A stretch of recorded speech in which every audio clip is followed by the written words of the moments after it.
Thanks so much for joining us today on Connect and Collaborate, where we come together each day to introduce you to our network of business and community leaders and to discuss important issues that impact business in Colorado and the region. I'm Tammy Schaefer, your on-air producer, and today we're connecting with DORA, Colorado's Department of Regulatory Agencies, and Rebecca Laurie, their Director of Communications, is here with us today. Hi, Tammy. Hi, Rebecca. Great to have you. Great to see you, as always. Thank you. So it's great. We've been able to talk each month, talk about all the different divisions within the Department of Regulatory Agencies, and today we'll be looking at real estate. Yes, so we like to come on the show at least once a month to bring leaders from the Department of Regulatory Agencies and its different divisions. There are 9 different divisions, very distinct divisions under the umbrella of DORA as we know it. And one of those divisions is the Division of Real Estate. So today we have Gary Kujawski. He is the Education, Communications, and Policy Manager for the Division of Real Estate. But previously, Gary oversaw the HOA Information and Resource Center. He was the information officer there between 2012 and 2017. So he spent a good amount of time evaluating HOA policy, regulation, and then customer service. And so the HOA Center, it's organized under the Division of Real Estate and handles subdivision and timeshare filings for the division. And that is where, Gary really has an expertise, but we'll be talking a lot about just broad issues essentially related to the Division of Real Estate and how that translates into the marketplace.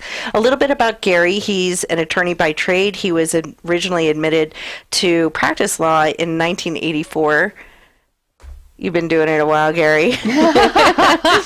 His past legal experience concentrated in the areas of real estate law, HOAs, bankruptcy, small business matters, consumer issues, estates and probates, and timeshares. So I can say from experience and seeing Gary speak to large audiences, small audiences, that there is never a shortage of questions about any of those topics. Right. Because if you're a property owner in any way, shape, or form, you have some sort of question inevitably about these sorts of things. No, it affects all of us somewhere. Yes. He also has experience in the corporate arena, heading up foreclosure and investor and timeshare divisions, and acting as an educational corporate trainer, also working on industry legislative concerns. So we're very glad to have Gary's expertise with DORA.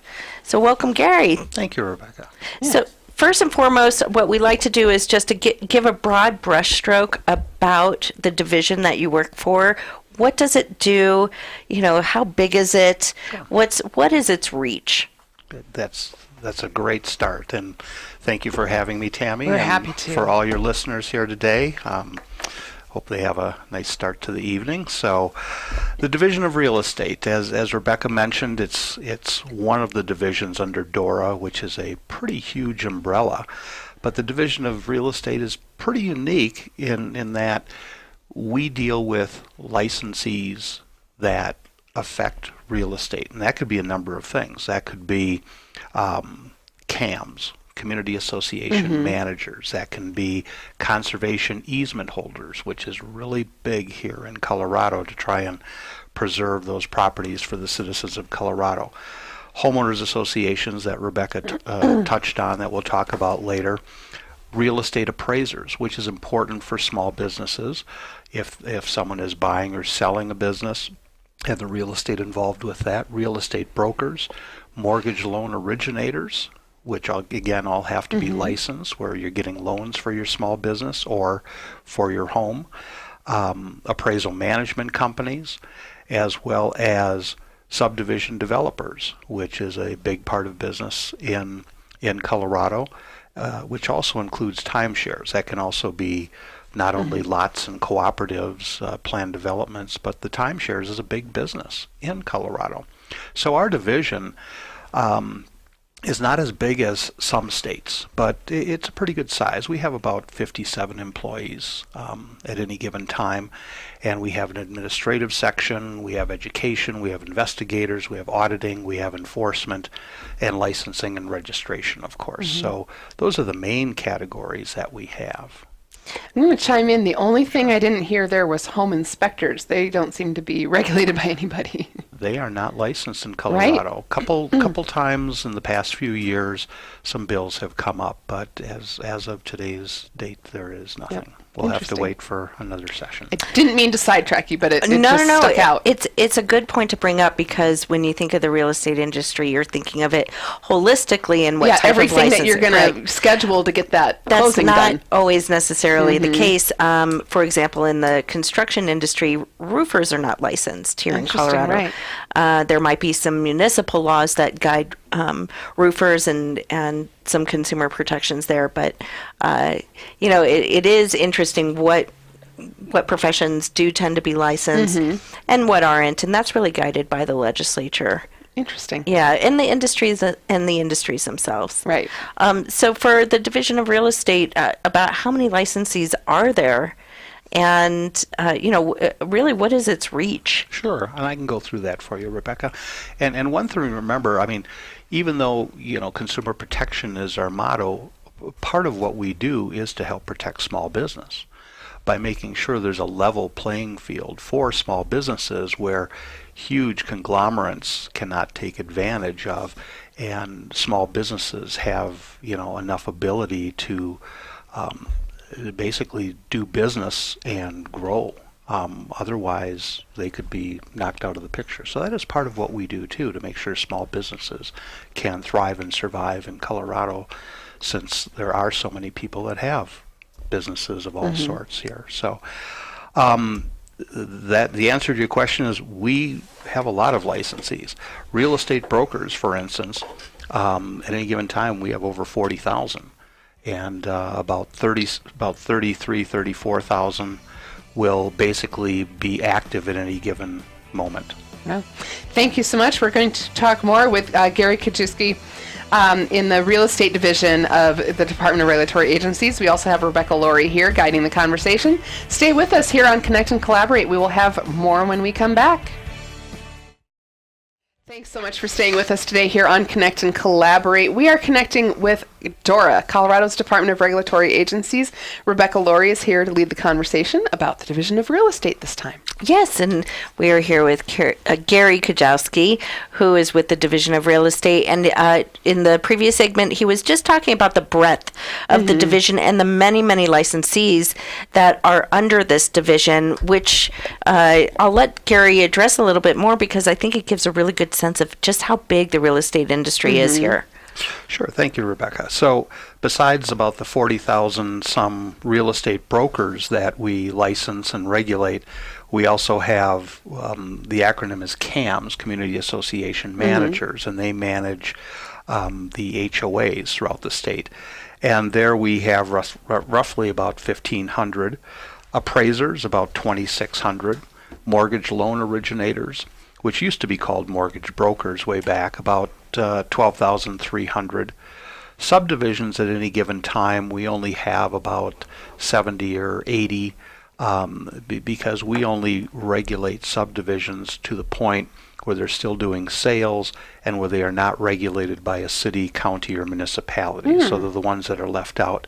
And then finally, we register all the HOAs, which ties into our next segment coming up that has to do with commercial. There are commercial HOAs, and a lot of people forget about that. So if you are in a commercial condominium business type structure, those do fall under common interest communities. And we have registered about 8,000 of those throughout the state.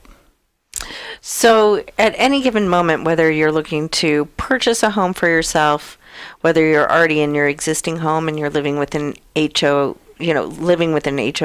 community or a common interest community, or you're a business looking to purchase some commercial property, at some point, the Division of Real Estate will get on your radar screen, I would imagine, as a consumer. So what can consumers do? What can purchasers do, or homeowners do, to really protect themselves, to make sure the person that they're working with, that licensed real estate professional, really is who they say they are?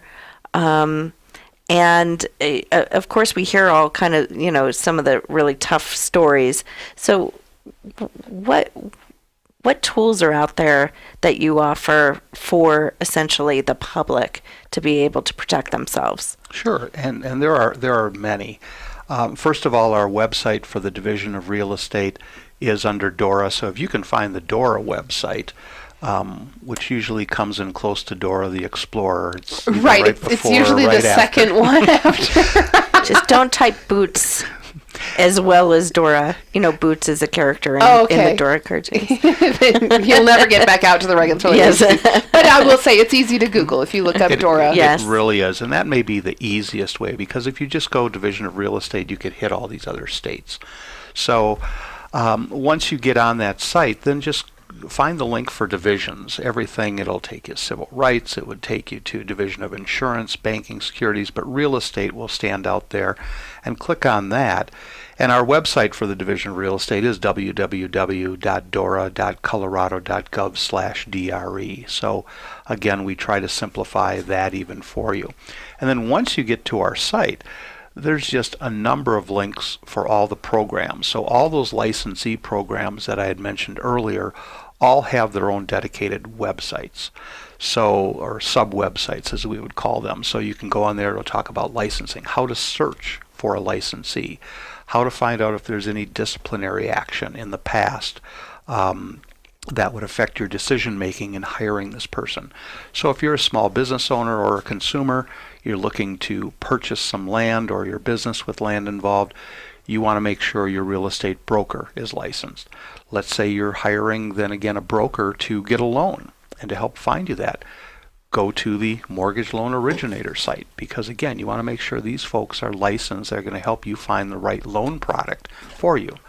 At the same time, if an HOA is involved, you would go to the HOA Information Center. So in purchasing real estate for a business or as an individual, you may have to hit different segments, because all those things interact, and they all have a wealth of resources that you can look up: the laws, the statutes, position statements that we give out, articles, things to help educate you, as well as classes that are out there.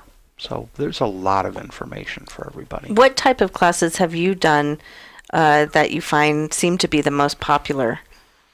Well, the last 4 years mostly were HOA related, but prior to that, before I came to the division, I had a lot of classes through the division that touched on everything from real estate contracts to purchasing or selling a home, how you work with title. Title insurance is so important, and to understand what it's there for, and what your exceptions to title are if you're purchasing a business or the land with it. Are there easements and things? So it's a complicated affair, but usually anything that has to do with the real estate contract, Rebecca, tends to be the most popular, other than HOAs. That just seems to be popular all around. Yes. Well, there are a lot of HOA communities here, especially with such a building boom going on. What other resources does the division have available? For example, if you have a question about a contract that you're working on with a real estate professional, can they call the Division of Real Estate and get information about that particular contract? Or where's the line of where the division can help, and where the division tells that person, where else they can go for help? Yes, and that's a great question, because we are limited in what we can do. We cannot give legal advice. We cannot give practice answers. We have to count on those professionals. You can make sure by going to our website that you do have a good licensed professional with no discipline. But we do have all of the contracts. So you'll have a land contract, or you'll have the residential contract, or one you can use for commercial purposes. And it's a great idea for consumers and business owners, if you're thinking of purchasing or selling, to go ahead and download that contract and be familiar with it. and look through those sections so you can be prepared when it comes time to do that transaction. And at the same time, we have links for government resources. We have links for legal resources that will help you get to attorneys that can help you understand especially complicated matters with the contract, as well as ADR, alternative dispute resolution matters. If you have a problem with buying or selling your business and you're in a dispute, we've got a lot of resources there too. So one other thing that I know that happens often is people and contracting with a real estate professional, such as a broker, because of word of mouth. They heard their friend had a great experience with such and such realtor, and you must use them. So what advice would you give to that consumer who, got that reference from a friend? And especially if they look up and they see that, maybe there has been a little discipline on that person's record.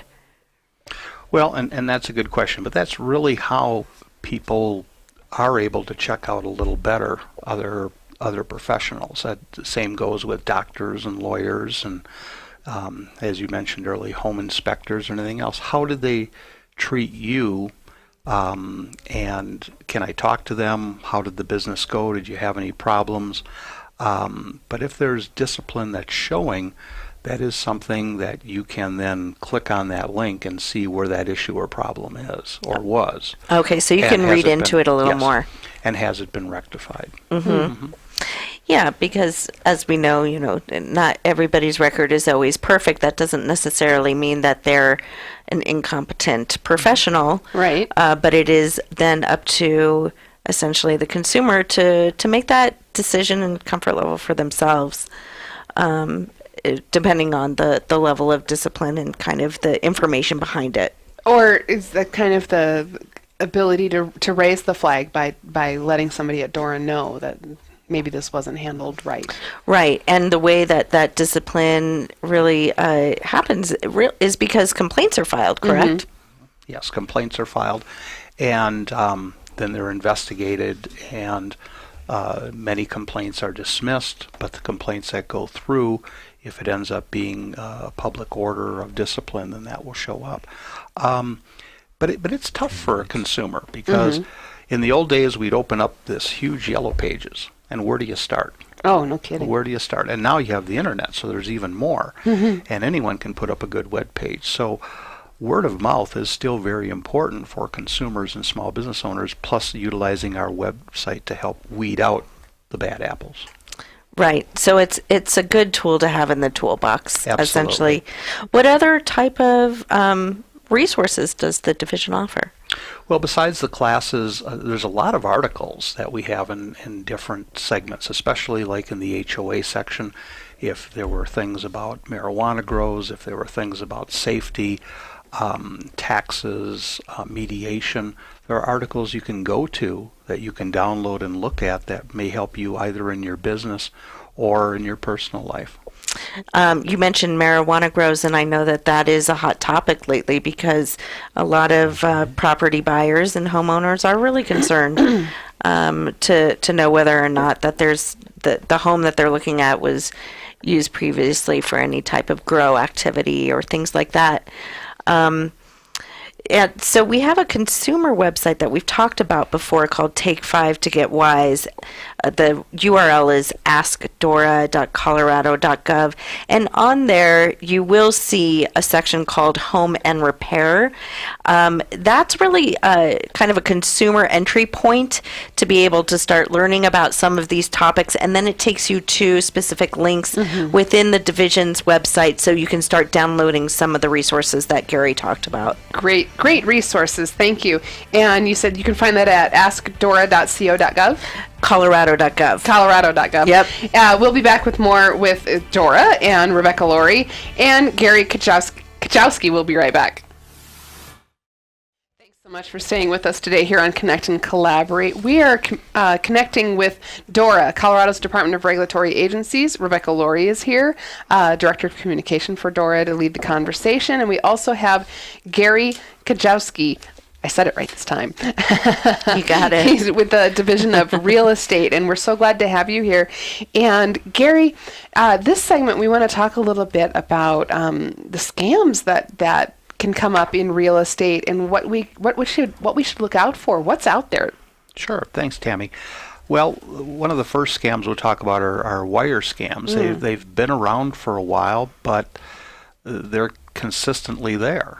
We keep hearing about them all the time. We partner with the Better Business Bureau and the CBI to try to get to the bottom of these things, but and it's not just for real estate. We'll emphasize on real estate, but it could be your small business that's working with a vendor, and you get an email, wire the money for that product or item that you need to this bank. And it's a fake bank account that basically you're going to send money to, and you're never going to get it back. So that happens without the real estate. But the ones we're seeing lately a lot concern the purchase or sale of real estate, which could be your business real estate investment. The scammers then send these fake emails posing as your real estate closer and redirecting you or your real estate agent. They may not even go to you, but they may go to your real estate broker to send the money for the closing to this fraudulent bank account. Oh, you say that now, and I remember a real estate agent friend of mine, I think, said she got a similar email that where they just knew enough details, like enough the names, but not the right name, where they're even targeting the real estate agent. Yeah, absolutely. Exactly. So a couple of things that you can do and think about is always, if you get these emails, first of all, look at it very closely. It'll look so close and similar to the email that you think you were supposed to get. Or it could just come out of the blue. Right. And we all have busy lives and we're doing things, so they're counting on you to look at this very quickly. To look at it quickly and think, oh, did I forget to send that check or something, right? Exactly. Verbally connect with your real estate broker. Verify correct wiring instructions and bank accounts. If you have the time and have something in front of you, look at those routing numbers. Right. That's really important to look at the routing number. Where the heck is this money being wired to? Never email financial information. That's easy to hack. Keep a record of the websites that hold your financial information. Make sure you sign up with the credit providers where you can either block things, or if something is done on your behalf or credit, they will call you to have to verify, and you'll have to okay that. Don't click on links. Who knows where they'll go, or if they will download some things into you that are going to steal information. And very important that we tell the brokers and consumers, update your computer all the time, and make sure it has high security protocols. Interesting. So those are some of the scams that you might encounter. As you said, if you're in the middle of a real estate transaction, that might seem legitimate and trick you. What other concerns come up in the real estate division there? Another one that we have is fake property management scams, which can come across again. That could be small business commercial property, or if you are a business investor and you're a landlord and you're renting to some folks. So what will happen is various websites will go ahead, have photos of your home. They'll have information about your home. They've checked all that out. And then they will pose as your property manager. So they will say, send money to us. We will rent this house to you, or rent this business space to you in this beautiful office building at a great rate. And we just need that deposit and a few months rent up front, and you're in. And here's a contract and everything else. Then you show up with your moving company or what have you, and there's already someone in there. Oh boy. It happens. So a couple things, the obvious things to do are physically check out that property. If it's commercial or residential. Don't rely on the websites, because anyone can put up a nice website. Sure, and to complete some kind of deal sight unseen is yeah, if you go check it out, you're at least going to find out if it's And look and see for if that real. website was just put up recently. Yes. As well as if you know how to check an IP address, or you can go and who's who to check out who owns that website, or if you don't know how to do that Or who yourself, owns that property. yes, contact someone that can help you with the computer technology to find those things out. Verify that property manager. In Colorado, if they're doing that sort of work, they need to be a licensed real estate broker. So if they're doing real estate activities, negotiating leases and such, again, then you can come to our website to see if they are licensed. Again, don't mail any financial information. Interesting. You know, and especially money. And verify the owner of the property. And there's nothing wrong with trying to contact the owner of the property. Okay. So some real basic things, but again, they're Well- good at getting you when you're excited to do something. Yes. Yeah. And we're accustomed now to doing so much of it online that you could easily kind of forego that personal end of it and checking it out in real life. There's also issues, IRL. a lot of issues around timeshares, especially when people want to get out of their timeshare. Oh. Gary, can you highlight that a little bit? Sure. Yes, timeshares themselves are a really good product and worldwide product, and really good players that run the timeshares. Your big entities like your Marriotts, your Hiltons, your Hyatts, and that. And it's a product that people really enjoy. Disney, for instance, they all in the Sure. timeshare business. Where the scams come in are the resellers.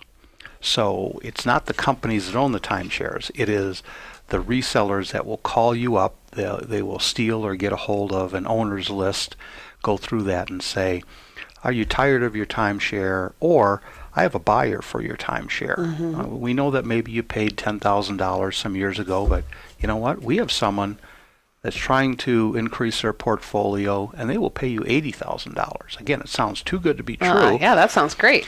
But if you've been wanting to get rid of that timeshare, or you just cannot use it anymore, that's where the scammers can play on you and come in.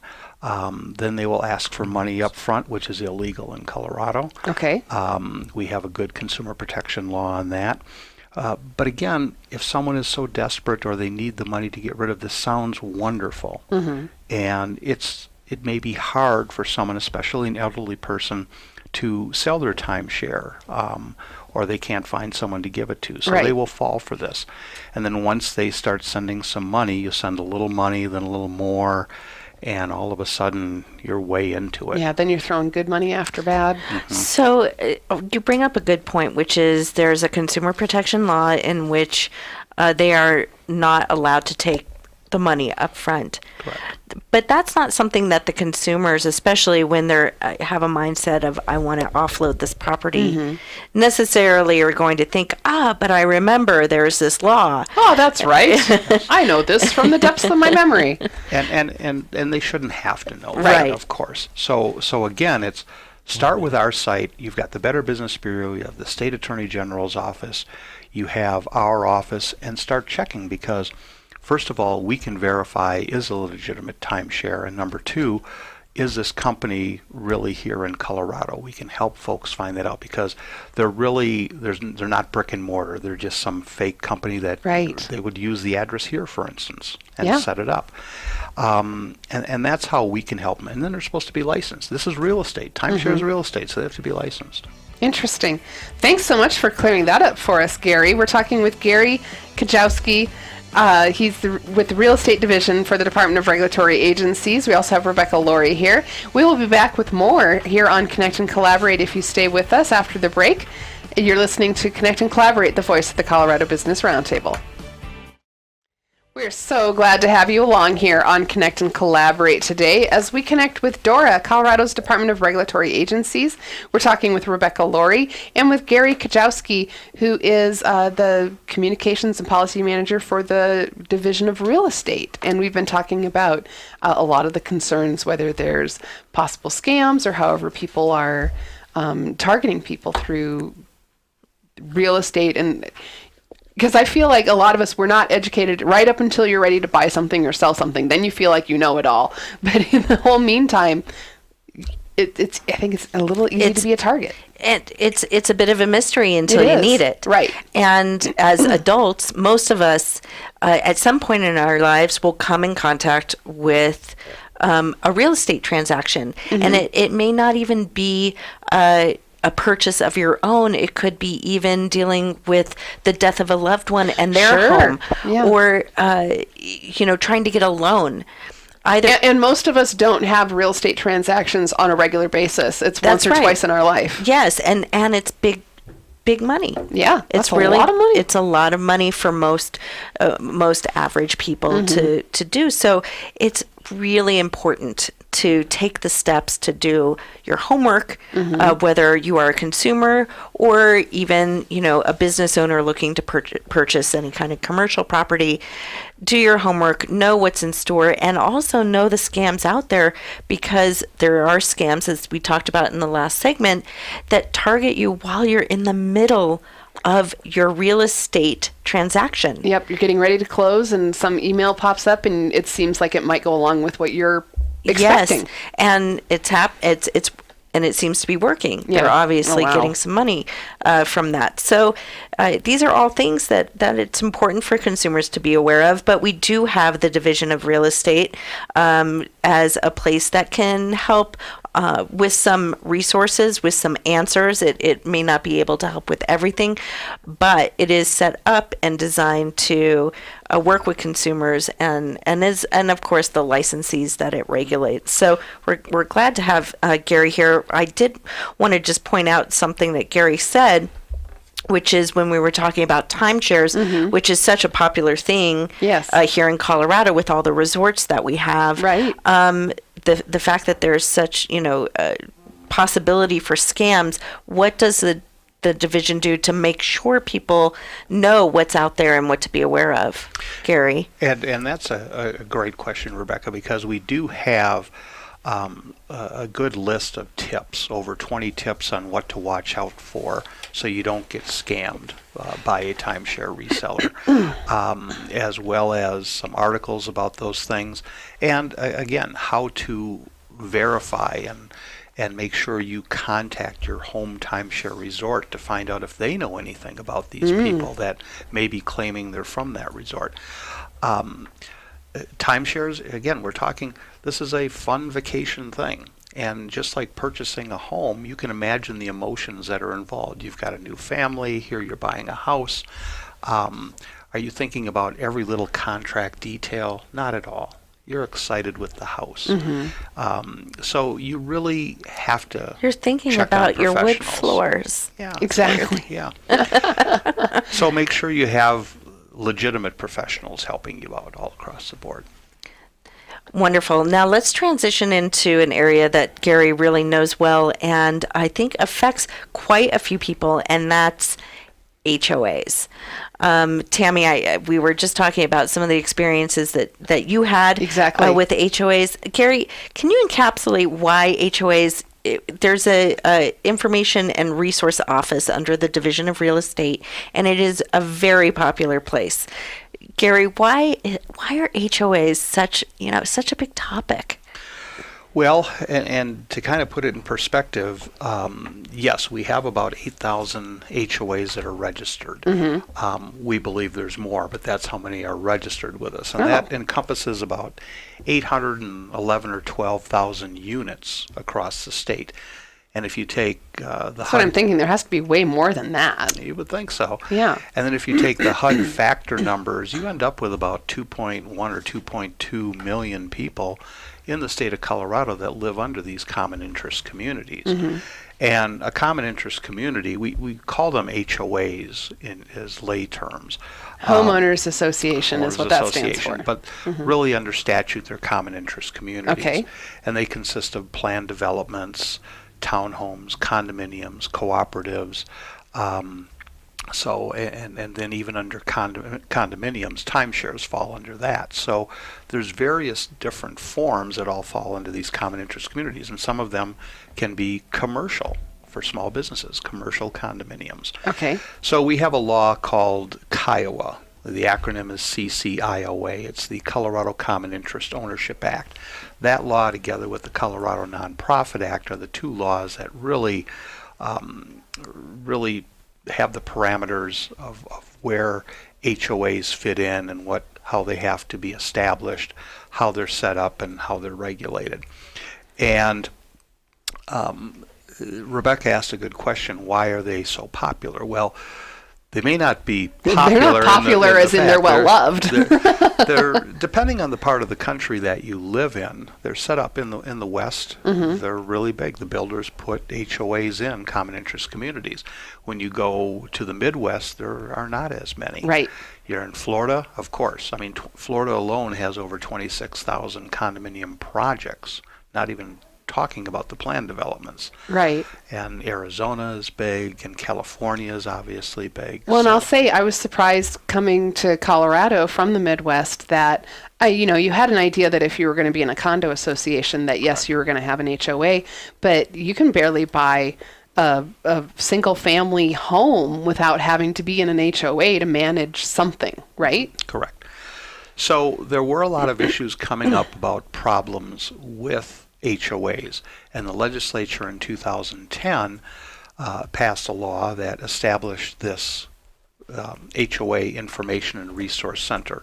Currently, it's run by Sinead Johnson, and she is the HOA Information Officer. And we are one of only 4 states that has one of these, so that alone tells you something. We had enough foresight here in Colorado to put this in to really help people understand not only their rights of living in an HOA, but their responsibilities. It goes both ways. It does. It goes both ways. So we have a ton of resources for folks. Everything from classes, webinars, articles, links. I mean, that site on the division webpage is very expansive. It'll take you to many, many places.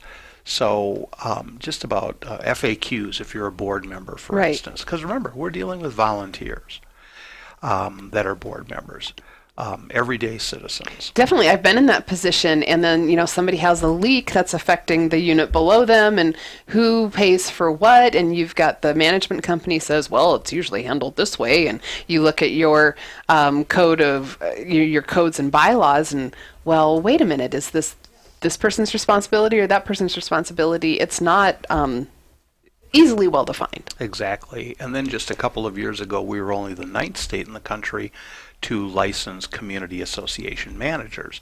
So the folks that will manage your association and be the agent for your board of directors. Because again, imagine you have a full-time job, and all of a sudden you're gonna try and wing this thing with a condominium project with 400 or 500 units, right? And a budget of $1 million.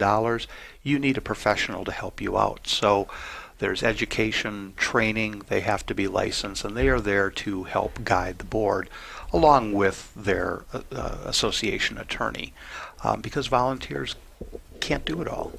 It's tough. It's a huge undertaking to try to manage an HOA, to be just on that board of directors. And if you've never done it before, which most people haven't, you're not sure where to go. So there is a division within the division of real estate, or a resource within the division of real estate to maybe help you out with that if you need some guidance. And one of the things that the legislature has us do is every year we put out an annual report for the legislators and the public at large, and that usually comes out in about February for the previous year. So you can go on our website, download that. You will find out so much information about HOAs, more than you'd ever think of, numbers, statistics, you name it.